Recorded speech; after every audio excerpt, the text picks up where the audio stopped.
بسم اللہ الرحمن الرحیم۔ السلام علیکم۔ حنین کی لڑائی میں خوبصورت لوگ کون تھے؟ عوف بن عبد الرحمن جو برسن کے غلام ہیں، ان سے روایت ہے کہ یہ ان صحابی سے روایت کرتے ہیں جو حنین کی لڑائی میں حاضر تھے، جب کہ یہ کافر تھے۔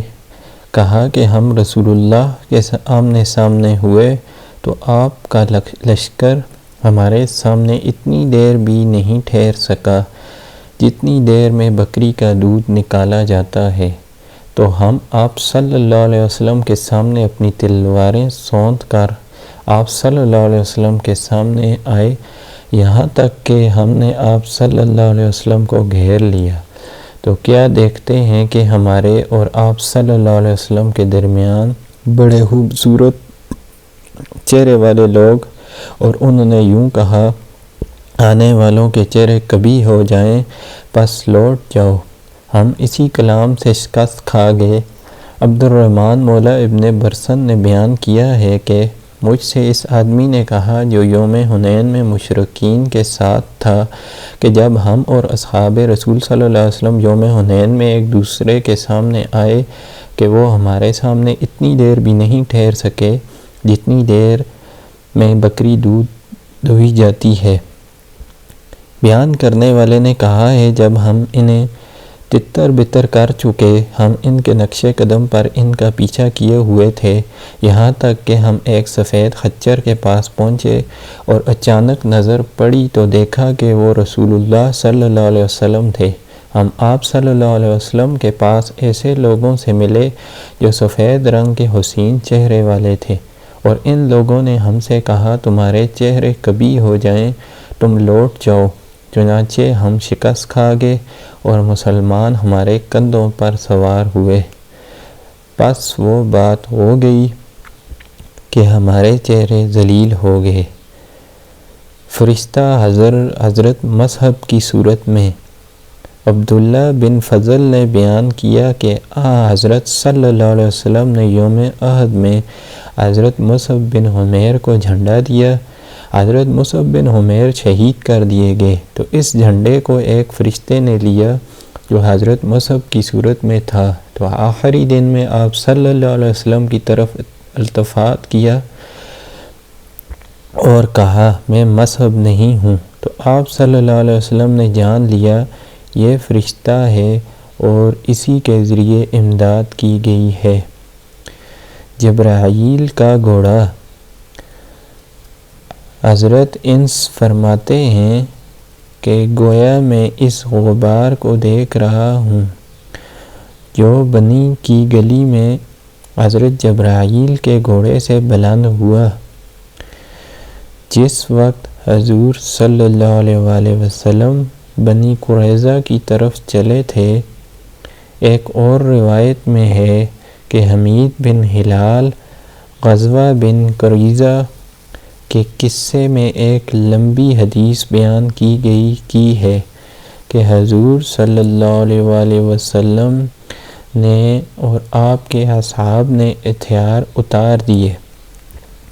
حضرت جبرائیل علیہ السلام آپ صلی اللہ علیہ وسلم کے پاس تشریف لائے۔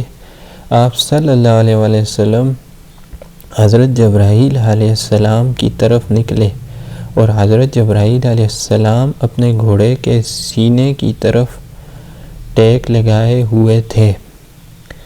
آپ صلی اللہ علیہ وسلم نے فرمایا کہ حضرت جبرائیل کہتے ہیں کہ ابھی تک ہم نے ہتھیار نہیں اتارے اور غبار ان کی پیشانی پر لگا ہوا تھا۔ حضرت جبرائیل علیہ السلام نے کہا، آپ بنی قریظہ کی طرف چلیں۔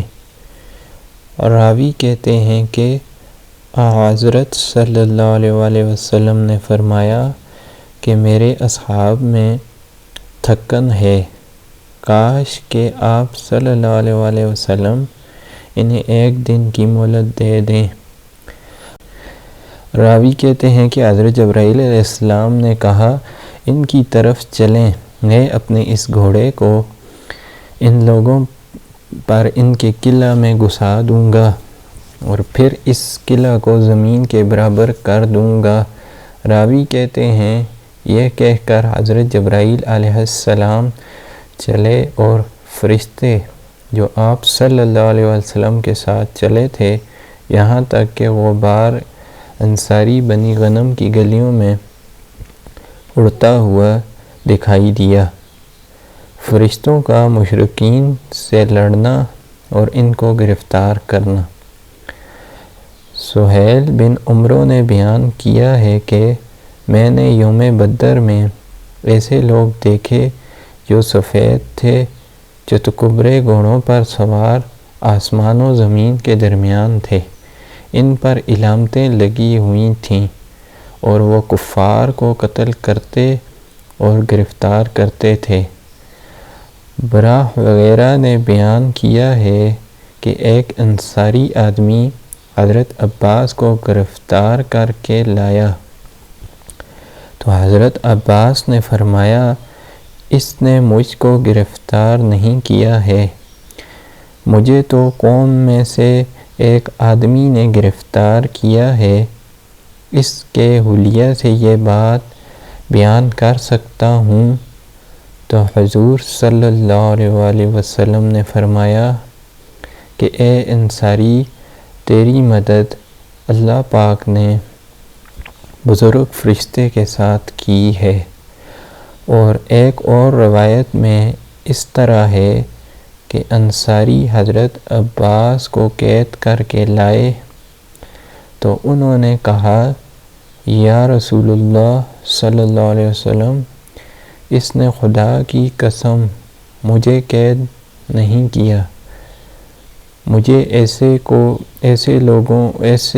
ایک آدمی نے قید کیا جس کے سر کے بال دونوں طرف پڑے ہوئے تھے اور تمام لوگوں میں اس کا چہرہ حسین تھا، جو چتکبرے گھوڑے پر سوار تھا، میں اسے ان لوگوں میں نہیں دیکھتا ہوں۔